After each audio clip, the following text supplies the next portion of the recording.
Welcome back, everyone, to a brand new episode of the Crypto and Muay Thai podcast. I am extremely excited to welcome our special guest today, Jeff Chan. He's the founder of MMAShredded.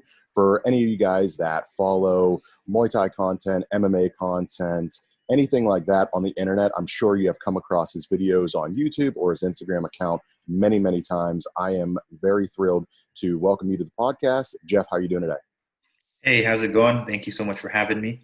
I'm doing very well. It is my pleasure. So for some of the people that might be living under a rock, I doubt there's any of those that might be living or listening to this particular podcast, but let's just play the game. If there isn't anyone that knows who you are, just give a quick 2-minute background, on who you are, and then we'll just sort of let the conversation evolve. Sure. My name is Jeff Chan. I've recently signed and made my debut with One Championship. But prior to that, I've had a few professional fights under my belt, a pretty lengthy amateur career. And during all that time, or before signing with One Championship, one of the main things I do is create content on YouTube and Instagram, as well as Facebook and TikTok now. And essentially, I make content on breakdowns. I teach tactics. I'll make breakdowns of UFC fighters. That's one of my favorite things to do. And now I've started to vlog my training, so you can see all sorts of my sparring vlogs and my travel vlogs. Yeah, we're going to talk into all three of those particular elements. But let's start at the beginning. So when did you first get introduced to martial arts, and then gradually, how did you know that you wanted to make a profession out of that in some frame or capacity? Whether obviously you're a professional fighter now, but it seems like you were even doing that, even with your content breakdowns. Like that is still very much knowing that you want your professional career to be tied to martial arts. So when did you get started, and then at what point did you know that you wanted this to be some element of your professional career, your life? Okay.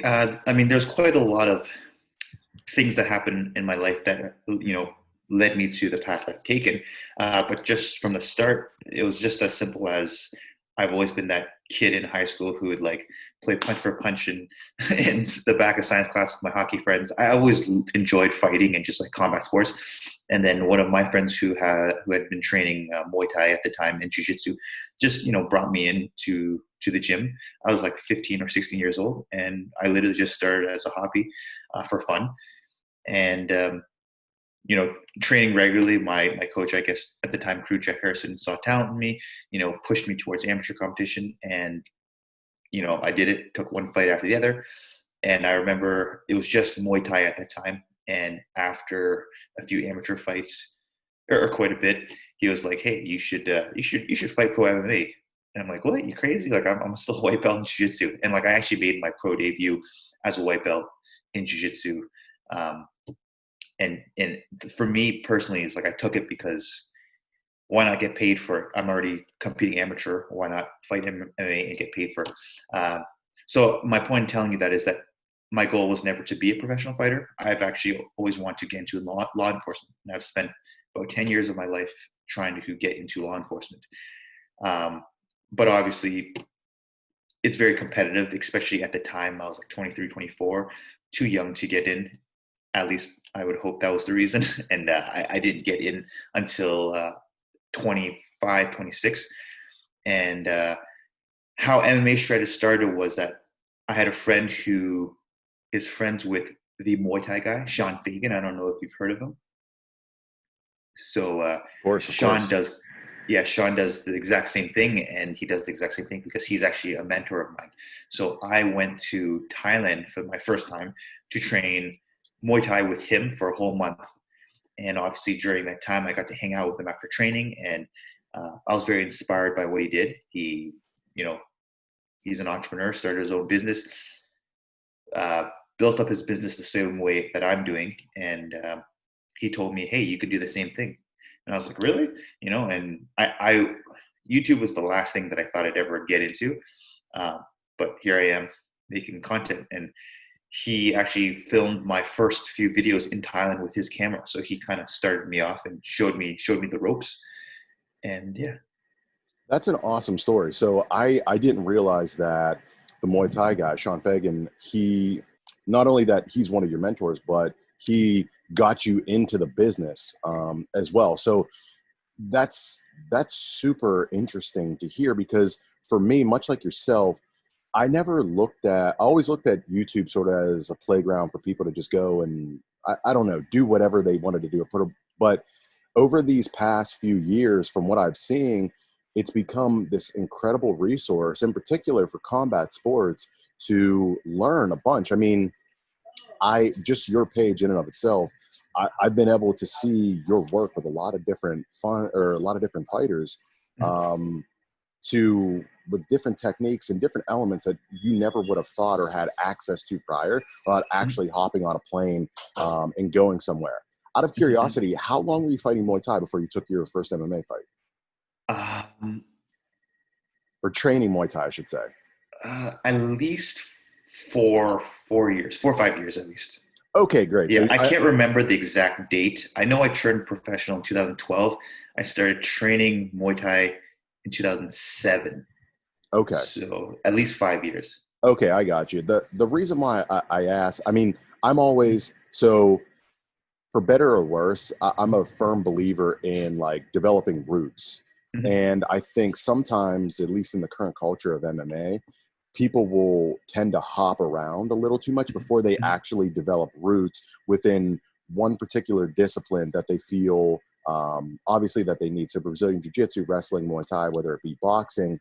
And so whenever I see fighters that have developed those roots, obviously just doing that, training in that for 4 to 5 years, those are the ones that I typically see ascend more quickly, because they have a foundation in it, to where once they meet someone that has a similar foundation, if you don't have the roots, then that all kind of goes away. And then you're just left doing, I don't know, not gimmicky things, but you've got a set rhythm, a set More pattern. general. I absolutely agree with that. I get a lot of people actually who ask me, they're just starting out. They're like, should I train Muay Thai first or Jiu-Jitsu, or should I just join MMA class? And I always recommend that they train one discipline first. I mean, you can train both disciplines first, but then, that's a lot to learn.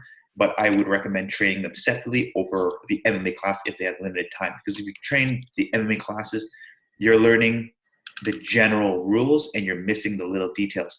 And, training at my old gym, I trained Muay Thai first, and then I trained Jiu-Jitsu first, and then I would jump into the MMA classes.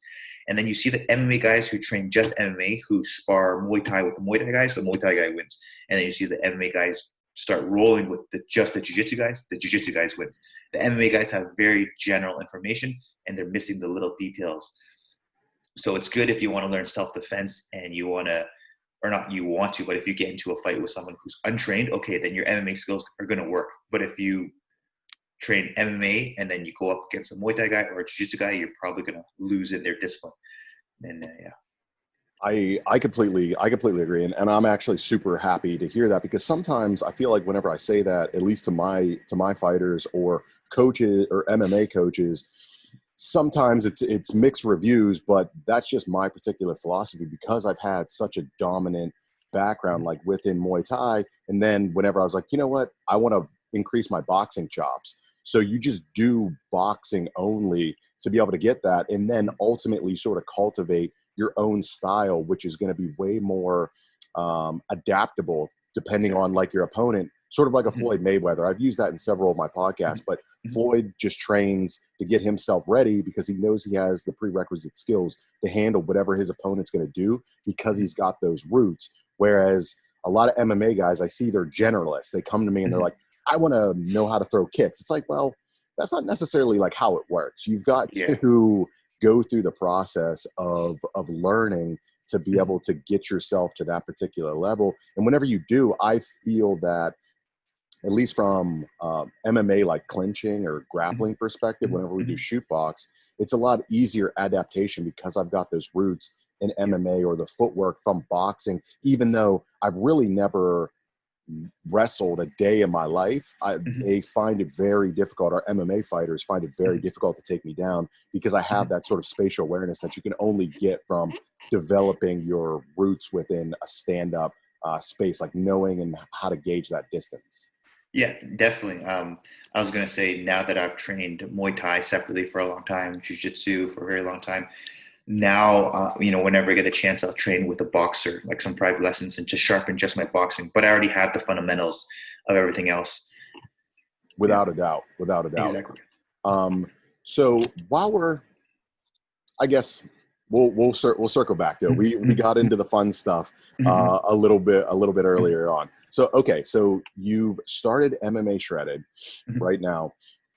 How has that progressed? So I'm sure that with anything in life, you had a plan, or maybe not a plan, but Sean said, hey, if you just start doing this, this will happen. But sometimes the practice in theory doesn't necessarily fit with reality, which obviously you've seen in fights too, saying like, I'm going to go in and do this, and then they do something entirely different. You're like, okay, well, I've got to adapt. So has there been those type experiences thus far, like on the MMA Shredded journey? Definitely. So when I first started, or when I first made my first video, like the growth is very, very, very slow. And so yeah, when I first started my channel, like I was very excited and all about the idea. I didn't really think much could come out of it. My main focus was still law enforcement at that time, and I was in Toronto applying for jobs. And yeah, my main priority, I was volunteering, working security part-time, working Brinks full-time. And I had just gotten my first position as a special constable in another city outside of Toronto. And all this time I was just building the channel slowly, but the views was so low. I wasn't too motivated, but I would still be consistent with my content. And basically something happened in my life, which I'm not ready to share yet, but something very big happened in my life, and it literally changed my life, turned my life upside down. And I was forced to, I lost my job, and I was forced to pursue MMA Shredded full time. And that's when I really dedicated all my time, and no more low quality videos. Like I tried to step my game up, changed as much as I can. And instead of just focusing on like once a week, I literally put all my time into it. And then that's when I saw a lot of results. Got you. You're freezing a little bit there. Okay. I think we're back a little bit freezing. Okay. So that makes sense to me, in and of itself, because there's always that inflection point for life whenever there's something happening and you're staying consistent, but ultimately you're going to have to take the leap over. So in this particular case, it was just losing your job, but there's always like that one thing to where it's like, all right, we're just kind of muddling along, staying consistent, where eventually, if this is what you want to do, you're going to have to make the leap, sort of jump off the fence. Yeah. And in my case, I believe it was a blessing in disguise. Things turned out, I'm very happy that happened to me, so that now I literally decide to take that hop. It's not that I was like, should I give up? I was forced to. And Yeah, I mean, obviously, it's worked out incredibly well, up to this date. So, whenever you decide, like, all right, I'm going to start doing, I'm going to go full bore into this because I have to. What were some of the initial things that maybe you thought would be interesting content for people, but maybe weren't necessary? And then, like, how did you gradually adapt? So, obviously, like, I'm not on your level, but within the podcast sphere, it's very much a similar process to where, you start slow, you gradually build, and then you have more and more of a base. But there's always this sort of, initial, like, well, I think they'll like this content, but it doesn't ring how you thought it would. But then again, either you fall into it spontaneously as to something that clicks with your audience, or maybe you have a mentor like Sean will come and say, you're doing this well, but you need to add this in to be able to take it to the next level. So what were those experiences or aha moments, so to speak, whenever you decided to make the full leap? I guess you're kind of asking how I come up with content, essentially. Yeah. So, okay. I mean, yeah, for sure. Okay.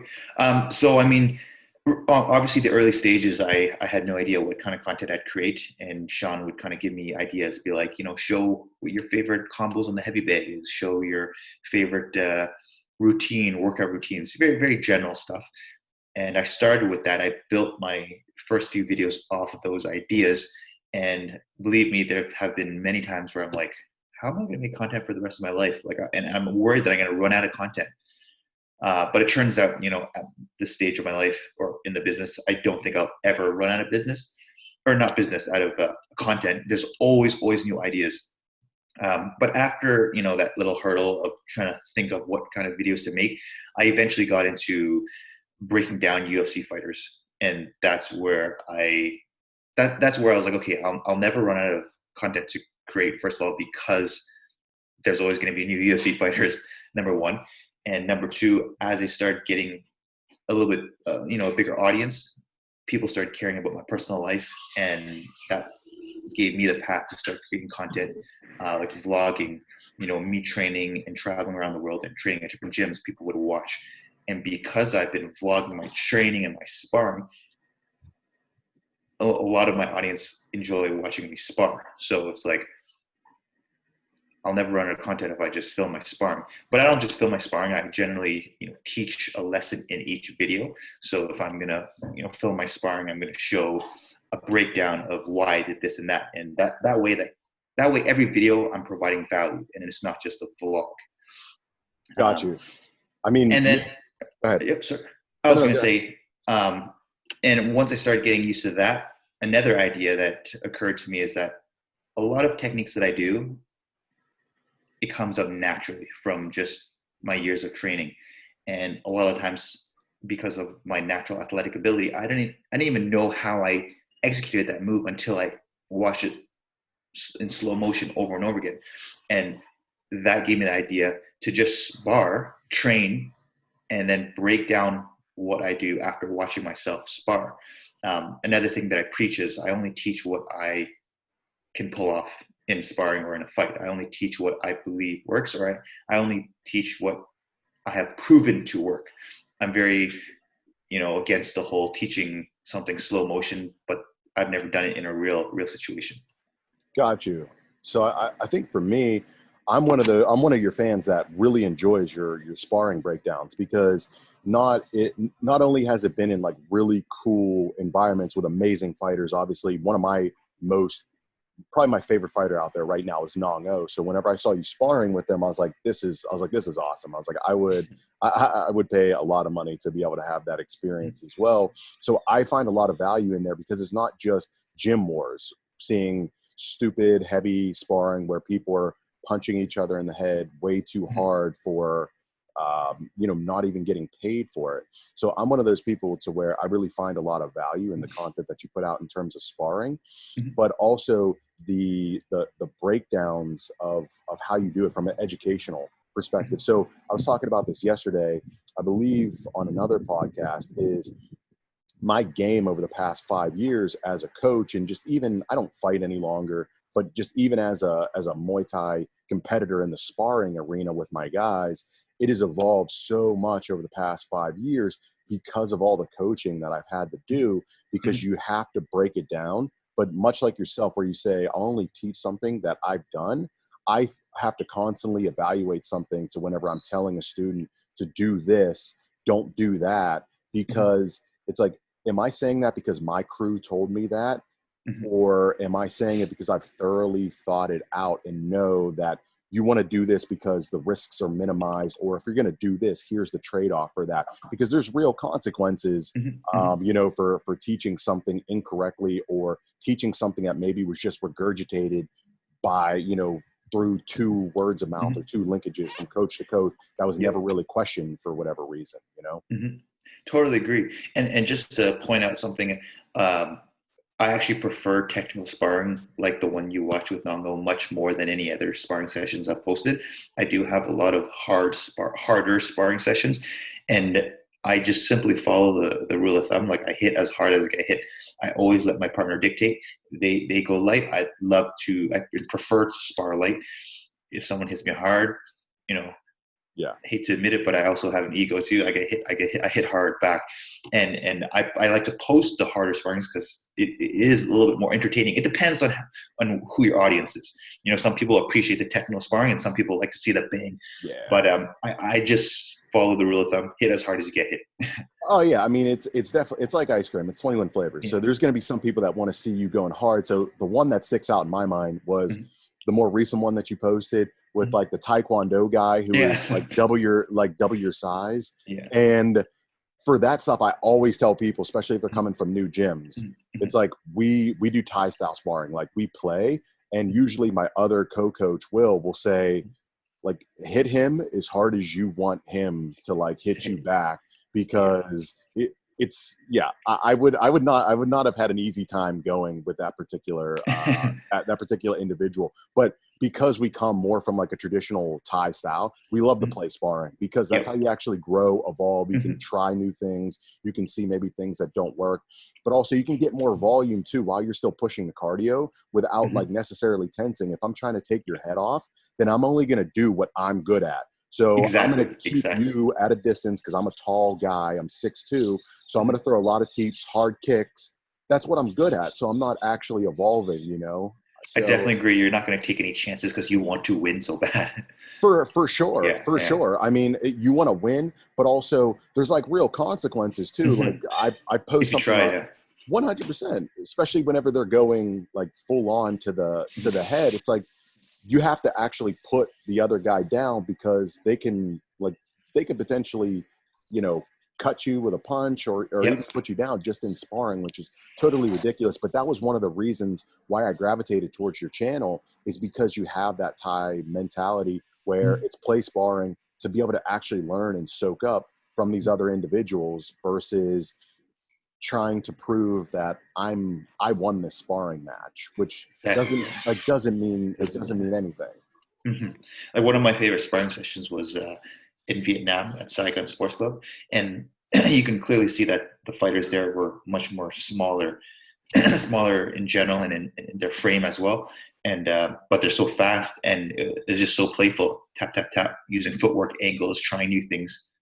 Yeah, I totally agree. So with that, we sort of you talked on something that I'm curious about. So at what point of MMA Shredded did you say, all right, let me start traveling to these different gyms and training with these different, respective experts, whether it be jiu-jitsu guy from maybe Henzo Maine or some of the other Henzo affiliates, or obviously going over to Singapore, Thailand, Vietnam. I know you did a big Asia trip before everything got shut down for COVID. So how did that come about? Is that just a natural evolution that you and Sean were talking about? Because interesting content plus interesting scenery, I can't imagine that not working out. Or was it something a little bit more methodical to where you wanted to gradually expand out your knowledge circle, although Canada has really great Muay Thai and has a really great MMA scene? I would admit that I learned the idea from Sean. The first time I went to Thailand was to do a camp with Sean in Thailand, right? So that was actually his first ever camp. And, his camps are purely focused on Muay Thai. I decided that my camp would be an MMA camp with Muay Thai striking, MMA striking, and jiu-jitsu, as well as wrestling. So once I, got to a point where I had a big enough audience and enough people that want to train with me, then that was the next step to monetizing the business.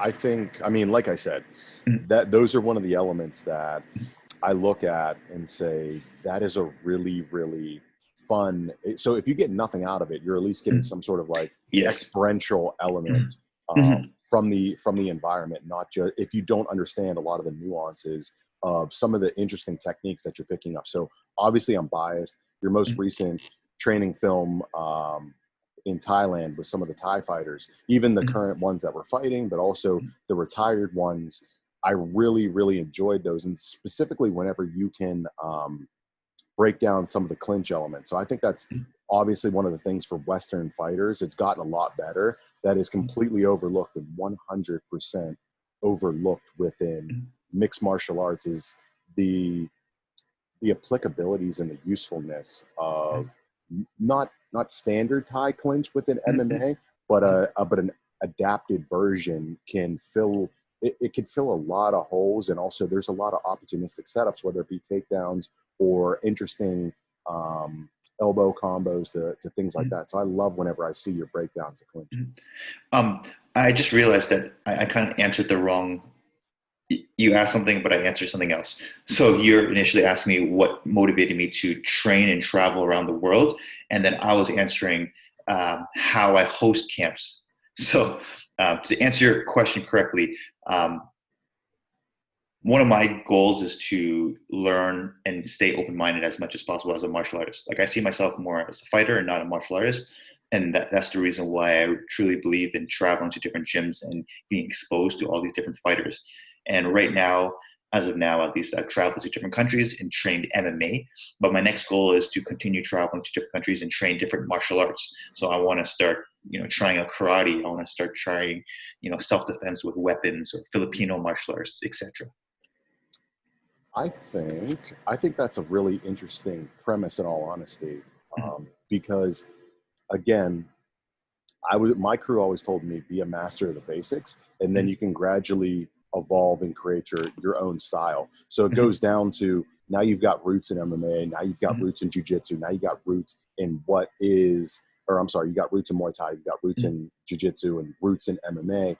How else can you throw additional wrinkles in there to be able to increase your game whenever you're going against some of this top flight competition that's only getting more and more competitive, given how early stage MMA is? It's only been in existence for 15, 20 years.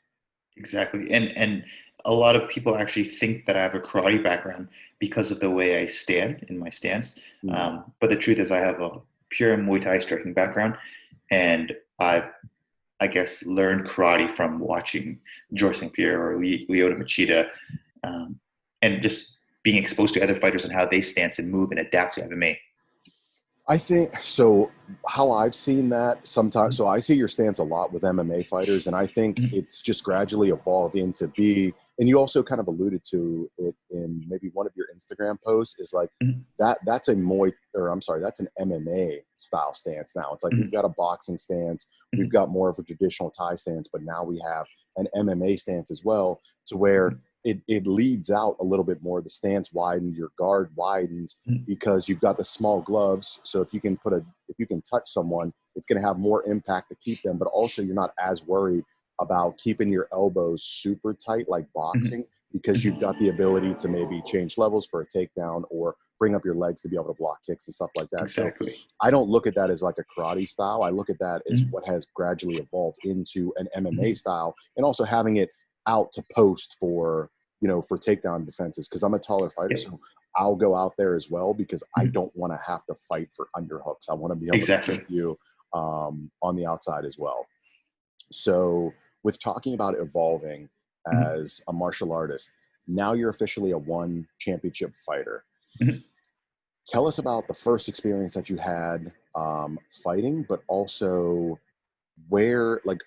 how do you think that particular evolution that you're talking about as a martial artist and a fighter is needed in order to climb up the ranks of one championship, given the competition? I think the lower weight class competition in one is almost right on par with the UFC. I mentioned it with Six Gun. I think as it gets higher in weight, it's a little bit less competitive with the UFC, but I think where you fight at is pretty much right on par. So how do you see your evolution, the path that you're trying to take, is going to help you within one championship? And then also, what was that first experience like in one championship, like getting to the big show, so to speak? I guess I'll start with the first fight. I mean, obviously it was different because it was a private event and there was no audience, but I think it actually played to my advantage because I'm so used to being filmed when I spar, but then there was less of an audience to stress. My opponent was actually Singapore's hometown hero, so I was the underdog going into that fight, and I heard that like people wanted him to win, so maybe that took off less stress. And yeah, besides that, everything ran very smoothly. They're very organized. They treat their fighters really well. There was no problems. As for what's next and my path towards competing with one championship, I'm just taking one fight at a time. I don't have too big of a strategy or plan. For me personally, my priority still remains as being a content creator in the business. I always tell people I don't see myself as a fighter. Yes, I'm fighting and competing, but I see myself as a martial artist. And that means not fighting too much, because if you're constantly fighting, you don't really have the time to develop other skills, because you're always in fight camp and you're just focusing on staying in shape, working on that power, that knockout power. And as we were mentioning about the hard sparring, you're only doing what you're doing best at. You're only practicing what you're good at because you're preparing for the fight. Whereas if you don't have a fight coming up, you're more relaxed. You're not focusing on, high intensity training. You're drilling. You're taking the time to drill, learn new stuff. One thing that I really liked about training with Ryan Hall this last week, I don't know if I told you, but I went to Washington last week to train with Ryan Hall. I stalked your Instagram, so yeah, Okay, I saw. perfect. Yeah, so he's all about drilling. Like, he spends time, hours at the gym, drilling, and that's why he's so confident with the Imanari roll, because he's done it so many times. Whereas I feel that if you're always in fight camp, you're not going to be doing that. You're going to be hitting pads, just trying to get in shape. I completely agree. That it's one of those things to where, like I said before, if you're constantly training hard because you know that there's going to be a situation or a fight coming up, then you know that you have to focus on the things that you're doing. Or maybe you're in a camp that is very game plan specific, saying, all right, well, this guy likes to wrestle, so this is what we're going to do to negate said wrestling. You're not actually evolving as a martial artist. And it's funny that you mentioned that, because I actually had a conversation not too long ago with one of our other like MMA coaches who's got 60 plus fights. And I told him, because he's always being very complimentary of me, of my striking. And I told him, there's a trade-off, because I didn't fight nearly as much as I could have whenever I was younger. I retired rather early. But because I did that, it allowed me to actually evolve and be a better martial artist in terms of, the Muay Thai, the boxing, even particular elements of MMA that I would not have had the ability to do if I fought more often. The trade-off for that is my ring IQ. So if I were to hop back in the ring right now, my ring IQ and the generalship is just not going to be nearly as high as if, I had those 30, 40, 50 fights where it would have been more encompassing. So like with anything in life, there's a trade-off, but given your priority is first to martial arts, very GSP style, but also to developing amazing content for the business, I think your particular approach rings true in a lot of ways. Yeah, exactly. A lot of people, they ask me, like, aren't you afraid that you're posting so much of your content? Like, for example, Ryan's the opposite. Ryan does not, we filmed our sparring sessions, but he does not allow anybody to see it, or he allows us to see it, but he doesn't allow anybody to post it. So all that training with Ryan Hall, everyone's expecting to see some like crazy footage. Although it was really cool, not allowed to post it. Me, on the other hand, I prioritize MMAShredded as a business and the content creation, that I post it regardless. But at the end of the day, I feel like regardless how much people see of your content, if you watch a few of your fights, they already have a general idea of how you're going to fight. So it doesn't matter at the end of the day. I think that's one of the things that I've gradually evolved towards more. So the Muay Thai like training that I was brought up with, it was very secretive. These are our family secrets that were passed down from this particular lineage. Like, we very much were taught lineage. Do not teach people outside of the gym. And also we brought people through the process of teaching them Muay Thai very, very slowly, as a way to weed out people that were just looking to come to the gym and like teach me how to kick. And I don't think that that's the right approach. Ultimately, I think it stunts growth, and that's just not how business is done any longer. I do think there's some elements of that mindset of respecting tradition, because a lot of the fighters are younger people. They want it now. It's like, well, teach me how to do these kicks now. I want to do the spinning elbows now. I want to do the flying knees now. It's like, that's not how this works. Like, so I do think that there's some elements that sort of fit within that mold. Yeah, I think the idea is very an old school mentality. For me, at the end of the day, I think I've been as successful as I have been because I genuinely want to help others. Like, I didn't start this YouTube channel because I had no idea that I'd be making a living off of it right now. You know, it stemmed from my passion to teach and coach others. And the more you give, the more you get back. I truly believe that. So you have a strong feeling of like reciprocity. It's funny that you bring that up because I was talking about it 2 days ago, I believe, on another podcast. Is as I've gotten older, that feeling, that good feeling of reciprocity, whenever you teach someone that really actually wants to learn, and then you see them improve, it feels really, really good. So Yeah. that was always ingrained in you. I think that's interesting. And I believe that if you teach somebody, a student, something, and they're successful at it, they'll never forget who taught them that technique. Like I remember for the most part where I got most of my techniques and strategies from. Like, you know, I used to fight with my hands really like a tight shell guard, and now I really like to keep my lead hand further out to close the distance.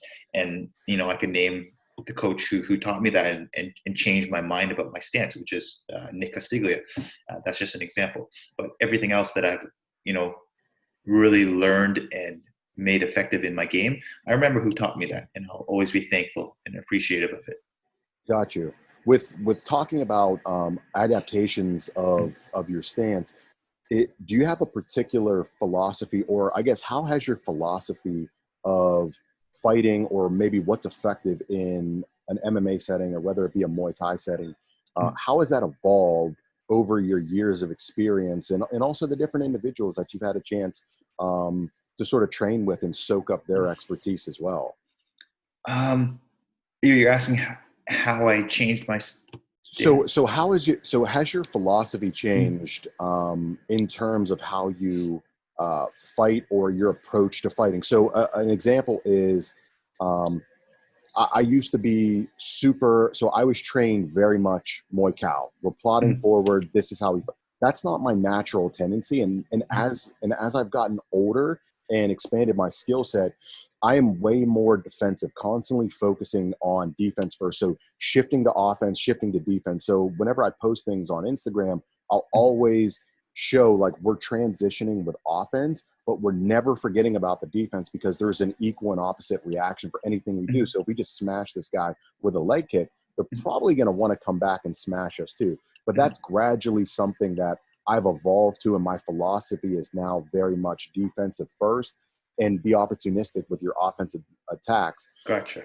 So has there been a similar flow for you, or is it just, you know, been kind of steady Eddie over your career thus far? I would say it evolved quite a bit. I mean, I started with Muay Thai, and I like to make fighters as reference to my style, because I learned a lot from watching fighters online. And I used to watch a lot of Masato and Walkout, you know, back in K1. And I used to have that tight shell guard, and I'd always like march forward, and any punch or kick that comes, I would just shell or touch block, or, you know. But I feel like although it's a block, you're still getting rocked in the head. You're still losing brain cells. You're still getting hit. It still hurts, especially if you're sparring someone bigger. And then that's when I started watching more MMA, and you notice that in MMA they keep their hands a little bit lower. Initially, my approach was I'm going to keep my hands a little bit lower because I want to defend the takedowns, because striking was always my strength over the grappling side. So I keep my hands lower so I can defend the takedowns. But as I get more comfortable with my hands lower, I feel like I'm learning my understanding of range more. So now I actually prefer to keep my hands lower, because then I can see the punches coming and I can get out of the way faster. Whereas when my hands are up here, it doesn't blur your vision, but I don't have as much head movement because my hands are up here. Whereas when my hands are down here, I have much better balance. And then in addition to that, keeping my hands lower, I can defend takedowns and shoot for takedowns on my own. And as I watch more karate, like Wonder Boy, I've noticed that keeping your hands down that way, it's so much harder to get hit. It keeps you on the outside of range. Whereas if an opponent comes close to me and he's in my pocket, then that's when I'll raise my hand and I'll shell as a last resort. But now I really like keeping my hands lower, being on the outside, using my footwork. Whereas I used to kind of just march forward, take the shots, fire back, just like Jose Aldo versus Peter Yan. Yeah, I think that's a really interesting point that you kind of put forth. So also, whenever your hands are lower, it's harder to track it with the eye as well. So whenever you see more of like a boxing hook versus like a tight tie hook, the boxing, it actually sweeps out of your peripheral vision for a second and then comes back in. Essentially the left hook that GSP clipped Bisping with whenever he won the middleweight championship. Yeah.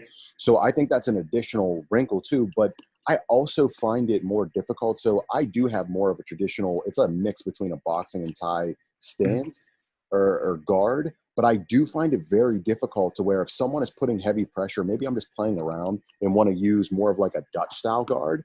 I can't see anything. I don't know how the Dutch fighters do that, in all honesty. Like I cannot see anything. I'm like hitting myself in the head. I'm getting rocked around. So I totally can see how that expansion of guard, it keeps you honest because you're like, okay, well, if we need, I can bring that up, but we've got to play the distance, but also we've got to make sure that we're moving our head, but also our feet as well.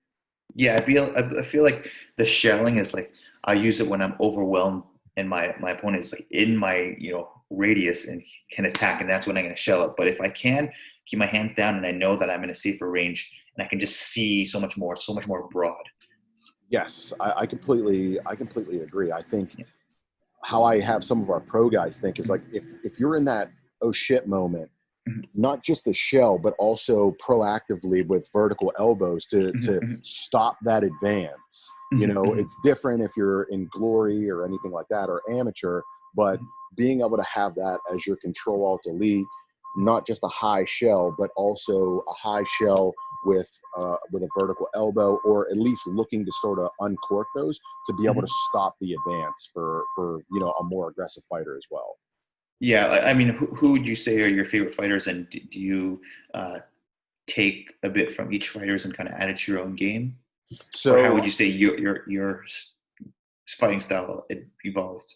So I'm a huge proponent of film study. So I absolutely love it. And the fact that you started MMA Shredded in terms of breaking down other strikers or just breaking down MMA in general, I actually love that. And I think your line of thinking coincides with mine a lot as well. So from a strictly a Muay Thai perspective, I really look at Nong O. And Sorry, I lost you there for about 5 seconds. Okay, do you have me back? Yeah, I can. Yeah, have you back now, but I didn't catch the last 5 seconds. Okay, I was just saying, from a Muay Thai perspective, I look at Nong O and probably Pech Morakot because Nong O it's very basic. It's not like no frills Muay Thai, but he has subtle little things in there that he's added to his game just to keep his opponent off balance, but he does everything well. Again, a master of the basics. Pech Morakot, it's very much, well, this is what I do well, try to stop it. And I find that I have that ability to, especially if people aren't not sophisticated, but maybe they're very complacent in their ways. So one of the things, obviously with Thai style, if people are going to just block on the arm or even Dutch block, I'll take that all day. Like I'll just kick that shoulder, and that damaged arm. Yeah, exactly. Arm. Just time after time. So I always, we teach our fighters, it's like, if you don't feel comfortable, you can get your leg up there. It's like, then pull back, recoil, but then look to counter back through. So those two guys I really look to at a lot.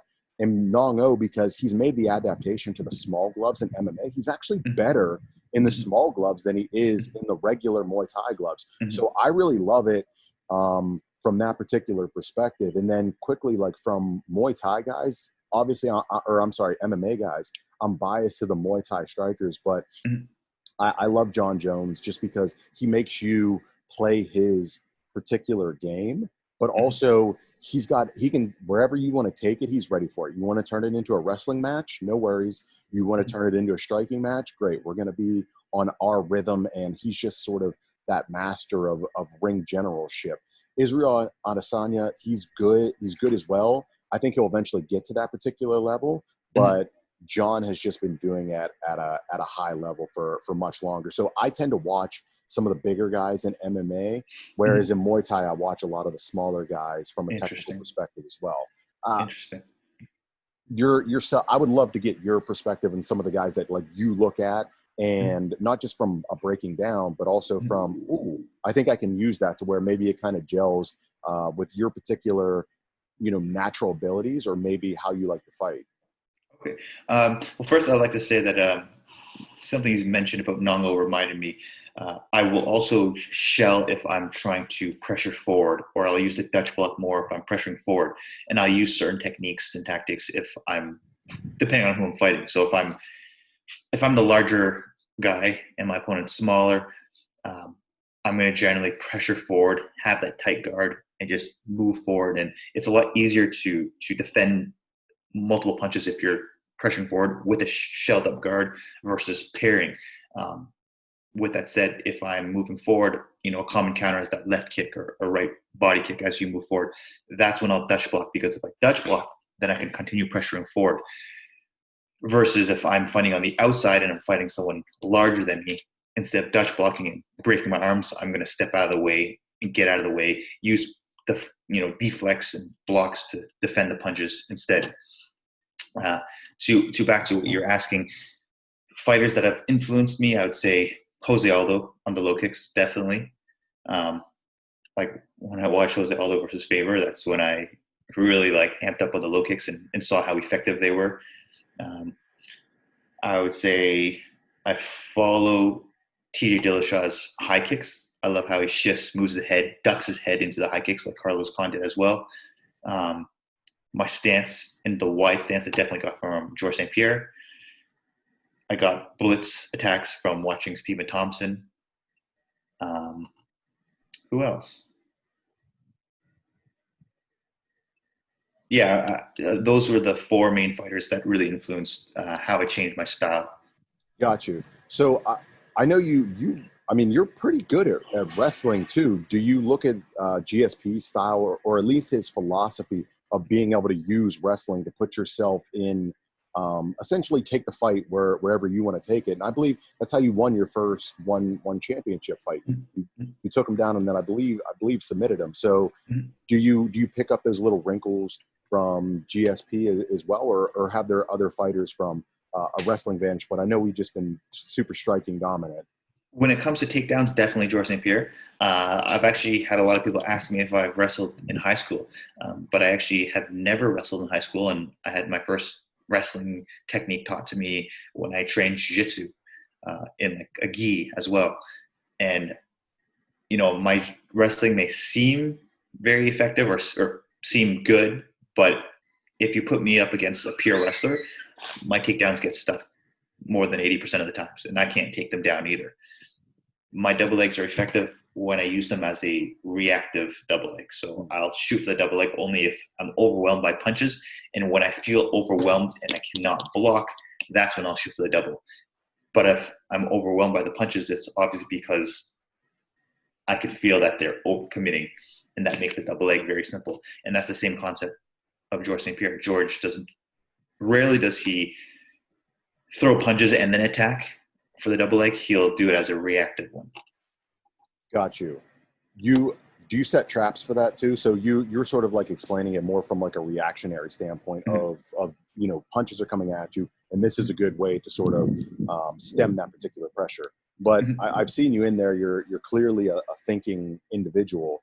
Do you use those as particular traps for if you see someone that has that aggressive pressure, to be able to sort of bait them into coming at you, to be able to step down into your single or double? Definitely. They say in Thailand, when you kick, they punch, and when you punch, you kick. And I'm more of a kicker, especially in MMA. And every time I kick, I always see, or if I see that my opponent is trying to fire back with a punch, that's when I'll use my kicks to bait them into my double leg. So another thing that's funny is that I strike an orthodox stance, but I wrestle, or I feel more dominant wrestling in southpaw stance. So a lot of times I'll throw a left kick, for example, and when you throw a left kick, you want to retract back into the opposite stance.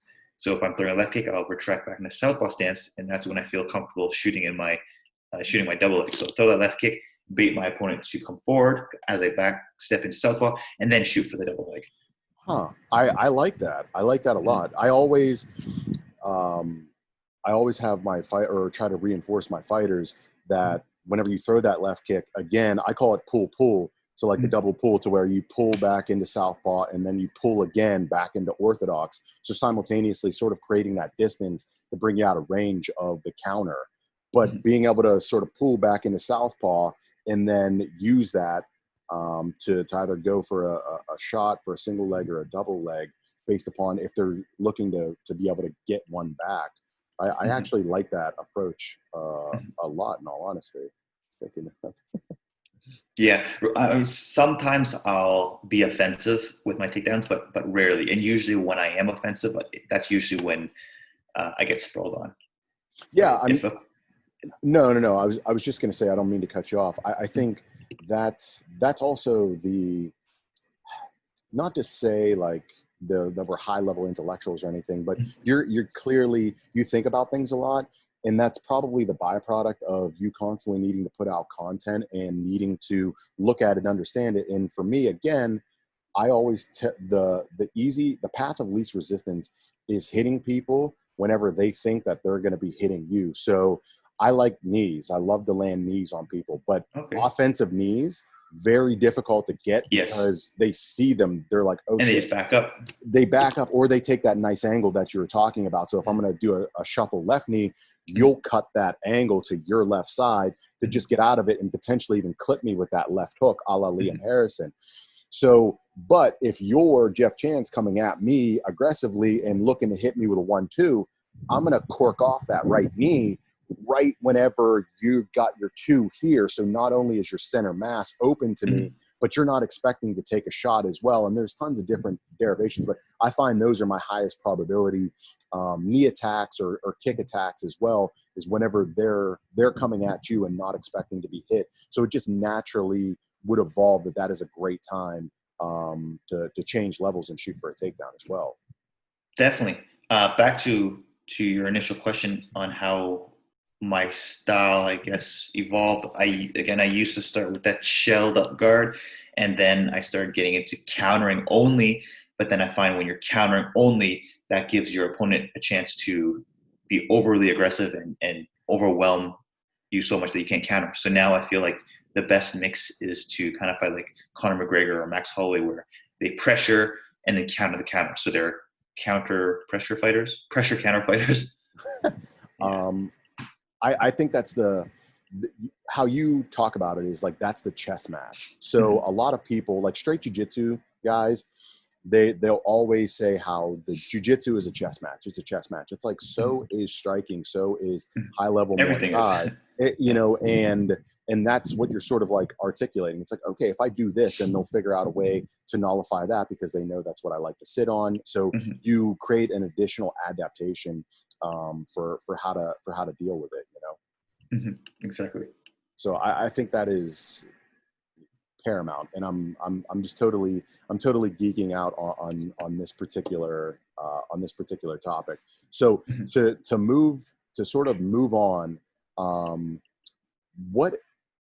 where do you see, and again, if they're like big business plans and you don't necessarily want to divulge it, but how do you see the business of MMA Shredded moving forward? Like, what are your next things? Let's just say over the next 2 to 3 years, as you want to look to evolve and then gradually grow into. I know you were talking about expanding into specific martial arts only, but if there's anything else as to how you want to bring MMA Shredded to the world, to the lay person that's just looking to train to be healthy or just out of love for the sport, and also the fighter that's looking to add additional wrinkles to their game without needing to hop on a jet to Thailand or Vietnam or anything like that. So my long-term goal with the business is to open up a gym. Like, my goal is to be in your position and just literally open up a gym and teach. That's something that I really have wanted to do for the longest time, but obviously I don't have the funds for it right now. And I want to take advantage of the opportunity to travel as much as I can and learn as much as I can. And it's the same goes with fighting. Although fighting is not my number one priority, I believe it helps me with credentials and teaches me so that I can have more experience to teach my future students. I would like to fight once or twice a year, but no more than that, because I want to use the rest of the time to train and travel and learn from, whoever, as well as learn different disciplines and add it to my arsenal of techniques. Got you. How do you choose the gyms that you want to travel around to pick up additional things, but also shoot the videos as well? Is it you have a specific area of focus? You're like, okay, I want to go to a place that has great wrestling, or obviously a great place that has Muay Thai if you're in Thailand. So do you have specific areas that you're like, I want to sharpen that up, or is it just in terms of logistics depending on the time of year? Logistics. Gotcha. I start, I pick a country that I want to visit. And then once I've decided that I'm going to go to that country, then I'll start searching for gyms nearby, or the most popular gym, or whatever it is, or whichever gym seems most interesting or open-minded about the idea. Do you just like sort of reach out to them and you're like, hey, Jeff Jan, MMA Shredded, I'd love to come. I'll be in Vietnam for the next month. I would love to come and train at your gym. And then has gym's typically been, quite receptive to your. That's exactly what I do. Exactly what I do. And I mean,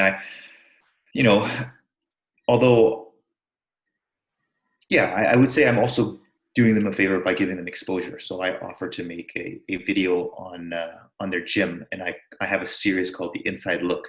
So for example, the one that I remember off the top of my head is AKA Thailand, Inside Look at AKA Thailand. So, I go into the gym, not only do I film my sparring, but I also film other parts of my training there, and I show the facility, and I would say it gives them good exposure, and it's a good trade-off.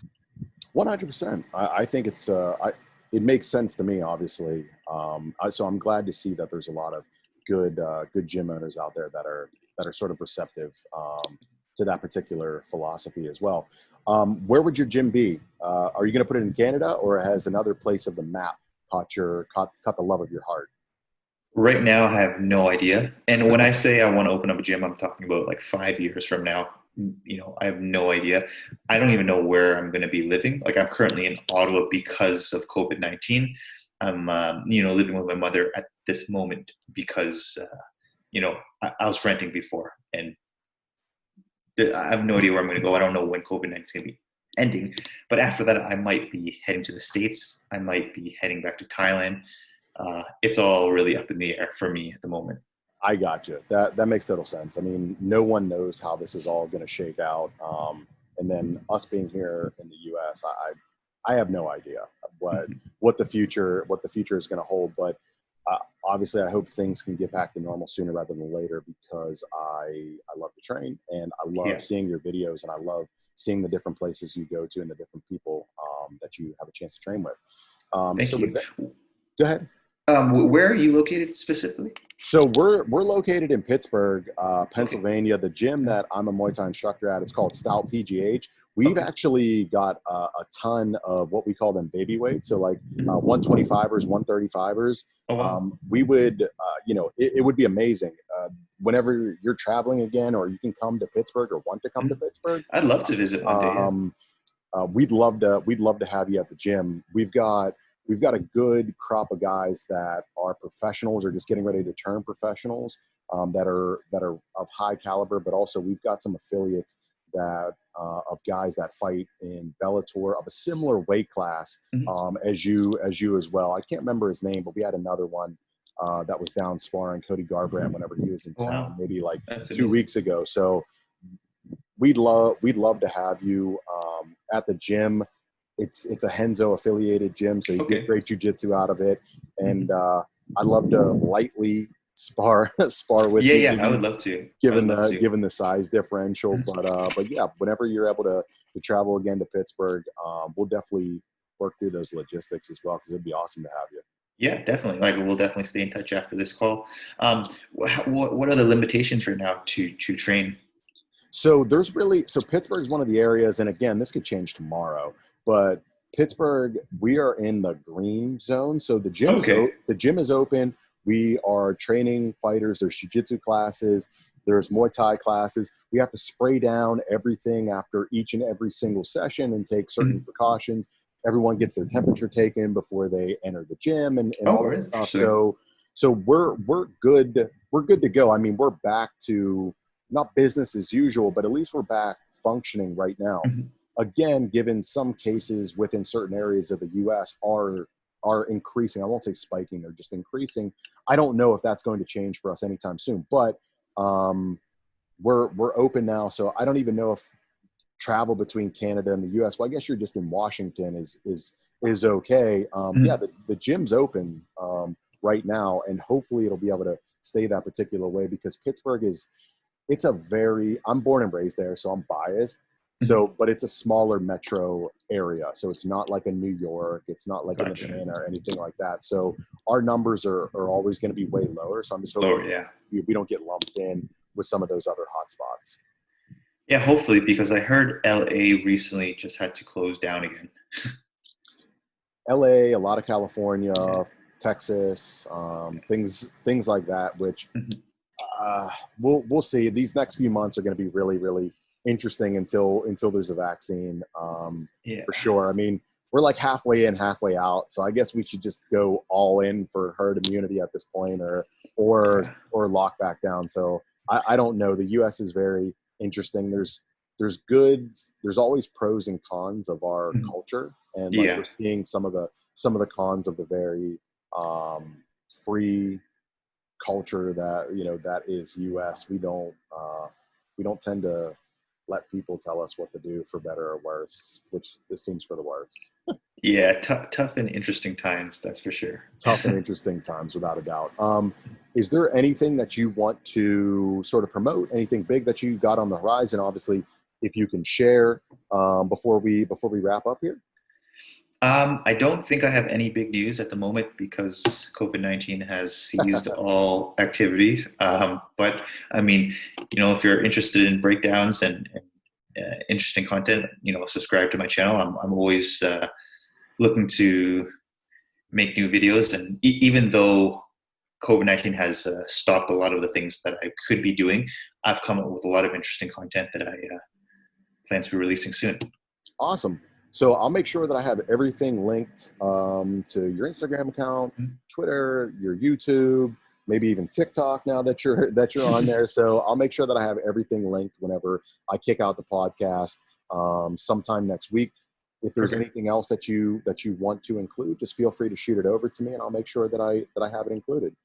Perfect. Thank you so much for having me. It was great. It was great to meet you, and I hope I can meet you in person one day and train together.